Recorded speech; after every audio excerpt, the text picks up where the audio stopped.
Good morning everyone, welcome back to my channel. আশা করি সবাই সুস্থ আছো, ভালো আছো, স্বাভাবিক আছো। আমরাও খুব ভালো আছি। আর আজকে হচ্ছে মঙ্গলবার, সকাল সকাল উঠে পড়েছি, স্নান টান কমপ্লিট হয়ে গেছে।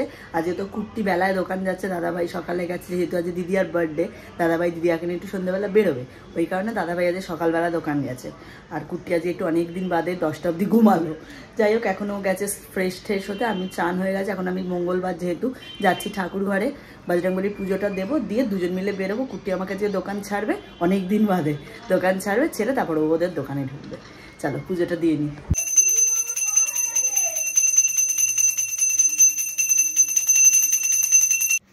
শ্রী হনুমান চল্লিশা। শ্রী গুরু চরণপদ্ম সরি মনে মনে কোটি কোটি প্রণমিনু তাহার চরণে শ্রীরামের চরণপদ্ম করিয়া স্মরণ চতুবর্গ ফল যাই লোভী অনুক্ষণ বুদ্ধিহীন জন। আজ মনে হচ্ছে একটু গরমটা কম আছে না? কালকে যেহেতু অনেকটা গরম ছিল, সেই তুলনায় আজকে একটু কম লাগছে। বেরিয়ে তো গেছি, পুরো সেকে গেলাম, তন্দুরি হয়ে গেছি, তন্দুর ফ্রাই হয়ে গেলাম। যখন আমরা আবার তার 1-1.5 মাস পরে রিভিউ যাবো, তখন কি অবস্থা হবে?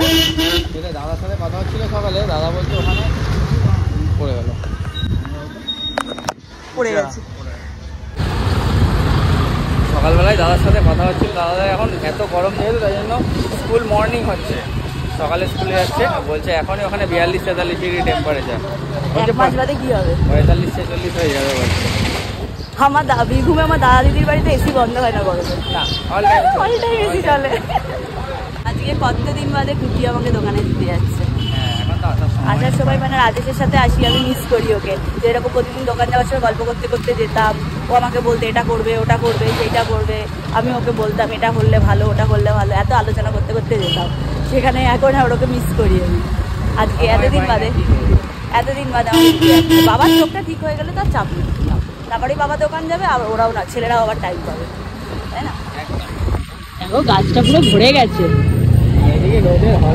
রোদের পুরো হলকানি লু পুরো লু বইছে। ওগুলো এখানে গোচাগুচি করছে, আর আমাদের এই যে এসি ঠিক হয়ে গেছে, এসি চলছে, কি মজা। দোকানে এলাম এখন, যেহেতু রোদ, একটু বিকালের দিক থেকে কাস্টমারের ভিড়টা হয়, সকালের ভোর মানে একদম ফার্স্টের দিকটা একটু ফাঁকাই থাকে, এত রোদ বলে। রোদ কমলে কাস্টমাররা ঢোকে, তাই জন্য একটা ভিডিও আছে, ভাবলাম ফাঁকাতে ভিডিওটা কমপ্লিট করে নিই। আর আজ ব্রেকফাস্ট হয়নি, তাই এসে 4টে এই যে ডাইজেস্টিভ বিস্কুটই আমি খাই, 4টে ডাইজেস্টিভ বিস্কুট খেয়ে জল খাবো, ভিডিওটা করেই ভাত খেয়ে নেবো। আজকে হচ্ছে মঙ্গলবার, ভেজ। আজকে ভাত, তার সাথে আর কি দিয়েছে মাম্মাম জানি না, আজ আমি রান্না করি, আজ মাম্মাম রান্না করে। খেতে বসে পড়েছি। আজ লাঞ্চে আছে ভাত, আলু ভাজা, ডাল, পাঁপড় ভাজা, গন্ধরাজ লেবু, আজ ভেজ। আর কাউন্টারে এই অবস্থা, খেয়ে উঠে ভাজ করতে বসতে হবে। খেয়ে নিই আগে। সকালবেলা তো স্নান সেরেই বেরিয়েছিলাম, কারণ আজকে অনেকটা লেট হয়ে গেছি সেই জন্য। আর আজকে মঙ্গলবার, আমরা ভেজ খাই জানো। এই যে ভেজের মেনু আজকে ভাত, ডাল, আলু ভাজা, বাঁধাকপি, পাঁপড় ভাজা। এই জাস্ট একেবারে কাজকর্ম সেরে ওপরে উঠলাম, এবার জাস্ট ফ্রেশ হবো, তারপর খাওয়া দাওয়া করবো। আর যেহেতু আমাকে 6:30টায় আবার দোকানে যেতে হবে, তাই আবার রাত্রেবেলা এসে আবার স্নান টান আরেকবার করে তারপর আজকে হনুমান চল্লিশা পাঠ করবো, ঠাকুর ঘরে ঢুকবো। কারণ এখন অনেকটা লেট হয়ে গেছে, তোমাদেরকে বললে এই তোমরা আবার নিয়ম শুরু করেছো। এখন প্রায় 5টা কি 5:10 মতো বাজে, সব কাজেই সারলাম, হাঁপিয়ে গেছি ভাই। খাওয়া দাওয়া কমপ্লিট। আজকে একটুখানি এখন দোকান ফাঁকাই আছে, এখন জাস্ট একটুখানি ফাঁকা হয়েছে। এখন আমরা এইগুলো সব ভাজপত্র করে নিই, তারপর আবার যারা আসবে সামলাতে হবে। আর আজকে মঙ্গলবার, আমি আগের সপ্তাহে মঙ্গলবার মন্দিরে যেতে পারিনি বজরংবলী, আজকে একবার মন্দিরে যাব। কুট্টি যেতে পারবে না, কুট্টি 6:30টায় দোকানে চলে যাবে বলে। রাজেশ আসবে 8টার সময় অফিস থেকে, তারপর আমি আর রাজেশ যাব। ঘড়িতে বাজে 8:10, এই জাস্ট কাউন্টার কাজকর্ম কমপ্লিট হলো, কুরিয়ার হলো, সব আজ প্যাকিং হবে, দুর্গাপুরের মাল যাবে।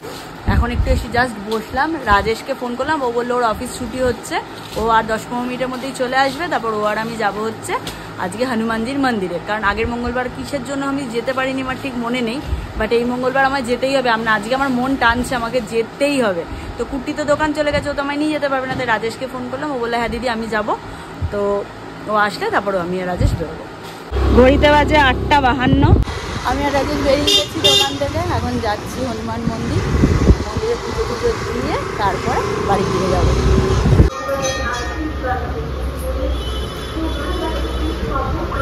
পুজো দিয়ে এই জাস্ট বেরোলাম, আর আজকে একটু ফাঁকাই ছিল, মানে আমি একটু লেট করে এসেছি বলে ফাঁকাই ছিল। 8টার ওখান টাইমটাতে 7:30-8টার সময় হেভি ভিড় থাকে, আজকে আমরা 9টা নাগাদ ঢুকেছি দোকান থেকে এসে, ওই একটু ফাঁকা ফাঁকাতেই ঠাকুরের দর্শনও করতে পেরেছি, বাবার চালিসাও পড়তে পেরেছি, ধূপও দিতে পেরেছি, ভালোভাবে সব কিছু করতে পেরেছি।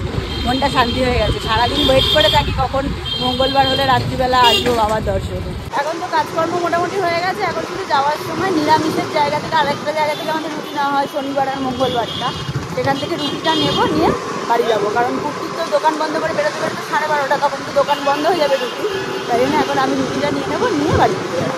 ঘড়িতে বাজে 10টা 15। এই জাস্ট বাড়ি ঢুকলাম, এবার যাব স্নান করতে। স্নান করব, ফ্রেশ হব, তারপরে এডিটে বসবো, তারপরে ডিনার করব। কুর্তির আসতে দেরি হবে, তাই আজকে আমি আগে ডিনার করে নেবো। রুটি আর বাঁধাকপির তরকারি, মামাম ভেজ বাঁধাকপির তরকারি বানিয়েছে, রুটি দিয়ে বাঁধাকপির তরকারি খাবো, খেয়ে একটু রেস্ট নেবো। বহুত খাটনি গেছে সারাদিন। স্নান টান করে আবার ঠাকুরকে আর একবার মানে পরিচর্যা করলাম, করে এই জাস্ট এসে ধাপ করে বিছানায় শুয়ে পড়েছি। আর শরীর দিচ্ছে না, সেই সকাল থেকে চলে একদম কন্টিনিউ রাত অবধি একটানা চলতেই থাকে, গাড়ি চলতেই থাকে, গাড়ি চলতেই থাকে। রাত্রিবেলা বাড়ি এসে যখন এই স্নান টান করে এসিটা চালিয়ে বিছানার উপর একবার গাটা ঠেকাই, তখন আর মনে হয় পৃথিবীতে সব একদিকে আর আমার শরীর আরেক দিকে, মানে এতটাই টায়ার্ড লাগে। যাই হোক, ওই 10 মিনিট রেস্ট নিলে আমি আবার চাঙ্গা হয়ে যাই, চাপ হয় না। এখন বসবো এডিটে, আমার এক ফোঁটার নিস্তার নেই। এখন বসবো এডিটে, এডিটটা হাফ যতটা হয় কমপ্লিট করে রাখবো, তারপরে এখন ঘড়িতে বাজে 10টা 50, ওই 11:30 নাগাদ ডিনার করে নেবো কুর্তি আসার আগেই।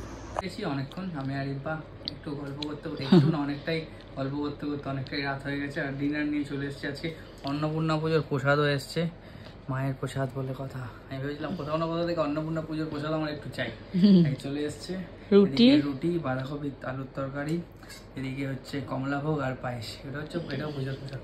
এখন ডিনারটা করব, স্নান টান করবো, তারপর আবার যাবো হচ্ছে ঠাকুর ঘরে।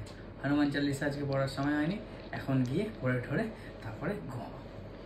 বাবা তুমি বিশাল তো মানে বাবার টান, এসব কিছু না করলে ঝাড় দেবে এমন। আসিস নি কেন তুই? আজ মঙ্গলবার, মন্দিরে যাওয়ার সময় পাইনি। রিম্পা গেছিল, রাজেশ আর রিম্পা গেছিল। আমাদের মানে বিকালটা হলে মঙ্গলবার যেন টানতে থাকে বলো। হ্যাঁ, কখন যাবো? আমি তো যেতে পারলাম না আজকে। নেক্সট মঙ্গলবার আমি নিশ্চয়ই যাবো। আজকে ঘরে কাজ। নেক্সট মঙ্গলবার হচ্ছে হনুমান জয়ন্তী। ও বাবা, বার্থডে, কিছু তো করতেই হবে। সেলিব্রেট করতে হবে তো, প্ল্যান করো। এখন লাড্ডু নিয়ে এসেছি, এখন লাড্ডু দিয়ে ভালো করে এখন পুজো দেবো, তারপর আমি ঘুমাবো, যত রাত্রি হোক না। একদম। তারপর বাইরেই পেজের কালকে ছোট ছোট ভিডিও করে যে সমস্ত দেওয়া হয়েছিল, সেই ভিডিওগুলোতে খুব খুব খুব রেসপন্স পেয়েছি। সব সেগুলো হয়ে গেছে, সব সোল্ড। সেগুলো প্যাকিং করতে হবে, করে আবার শুতে হবে, তারপর আবার সকাল সকাল ওঠারও ব্যাপার আছে, আবার দোকানে যেতে হবে। খাওয়া দাওয়া হয়ে গেছে, এডিটের 99% কমপ্লিট হয়ে গেছে, আর একটুখানি বাকি, এডিট করলেই কমপ্লিট হয়ে যাবে। যাই হোক না কেন, যত রাত হোক, যত কষ্টই হোক, আমরা চেষ্টা করি সকালবেলা 8টা 9টার মধ্যেই ব্লগটাকে আপলোড করে দেওয়ার। ওটাই আমরা একটা শিডিউলের মধ্যে রাখার চেষ্টা করি। যার মাঝে মধ্যে তো ব্রেক হয়েই যায়, বাট 90% ডেজ আমাদের ওই টাইমটা মেনটেন করেই ব্লগ যায়, তাই না গো? একদম। চলো, আর কিছু থাকুক না থাকুক, তোমরা 4000-5000 লোক যে দেখো, সেটাই আমাদের কাছে অনেক বড় ব্যাপার।